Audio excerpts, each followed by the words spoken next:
Ngayong adlaw mga kabidjokers, karong adlaw Nobyembre 1, 2025 atong gisaulog ang undas. Dinhi sa sugod Southern Leyte medyo nagsugod pa lang ang pagdagsa sa mga tao sa sementeryo. Apan makita na nato ang aktibo na ang kalihukan. Nakahanda og alerto ang matag buhatan sa Local Government Unit of Sugod, ang Police Visibility, Barangay Tanod, Sugod Traffic Management Group, Emergency Response susama sa Fire Department nga nakaandam ang ilang fire truck ug ang RHU nga usab nakaandam ang ambulansya para sa panahon sa emerhensya. Anausab ang mga volunteers susama sa Karanso. Sa palibot sa sementeryo makita nato ang daghang nagtinda og kandila ug adunay mga tawong sugat gyud sa muanhi aron i-offer ang ilang paninda. Samtang ang mga bulaklak makita nato nga naa sa sentro sa terminal sa Sugod. Diin daghan ang namalintay o nagprepara pa lang sa ilang pagbisita sa lubnganan. Para sa mga walay panahon nga maghinlo sa lubngana ilang mga mahal sa kinabuhi, adunay mga manghinlo, magpintura o mag-ayos sa mga nitso. Sama aning mga kabataan nga mga buutan o matinabangon nga depende ra sa inyong kanasing-kasing ang ilang kapalit sa serbisyo. Manghilo sa pansyon og mga hugaw. Pila po ilang isuhol ninyo? Depende og pila ilang ihatag. Depende ra sa ilang itunol. So, kano sa ba mo nagsugod ng hinlo? Pagka Lunes, siya gusto magpahilo, ara na mas tampong sementeryo. Nara mo na himutang dire. Naramit dire sa Lapis Tulay. Unsa-unsa pa yung mga serbisyo nga inyong ikaalagad bukod sa paghinlo? Mamintal. Mamintal. Litering. Daghan mo. Daghan mo. eh. Okay, sige. Kinay mo makauban. Oo. Okay na po. Doon na sa mga tricycle drivers nga nakantabay sa mga walay sakyanan. Daghan pa mga pasero. Okay na ba sir? Sa gani lang. Nagmay. Sa pagkaroon, medyo mahina pa ang pasok sa tao dahil sayo pa sa buntag. Sa uno pa ron. Sa uno. So magkaroon og daghang tao. Unda pa mga alas 11, alas 12 gatos hapon. Mag-guide sa mutabok, pikas ug pikas.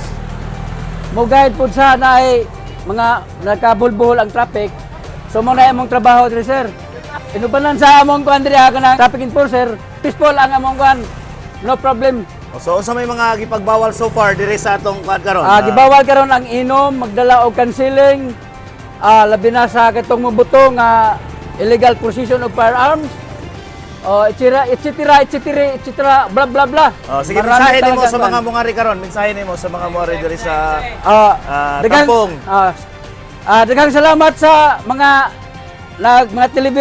mga viewers karon nga niaw kayo kami karon nagpundok ug aron mag-usa ang tanang mga tuwas muso dire sa among menteryo. So mao na yahong cancer, mensahe.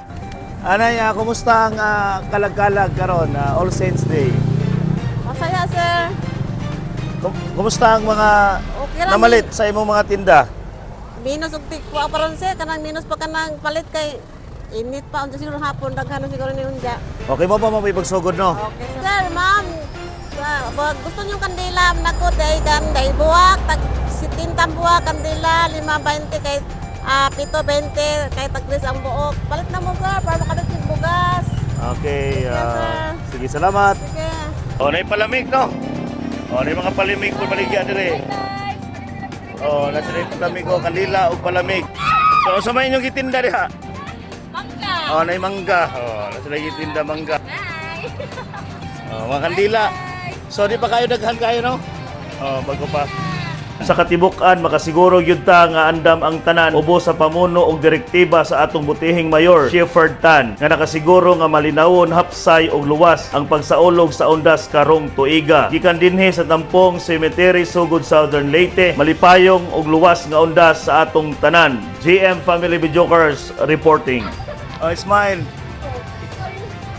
Bye-bye. Mag-viral na ron. Oy, dira pipi. Abot ni kayo.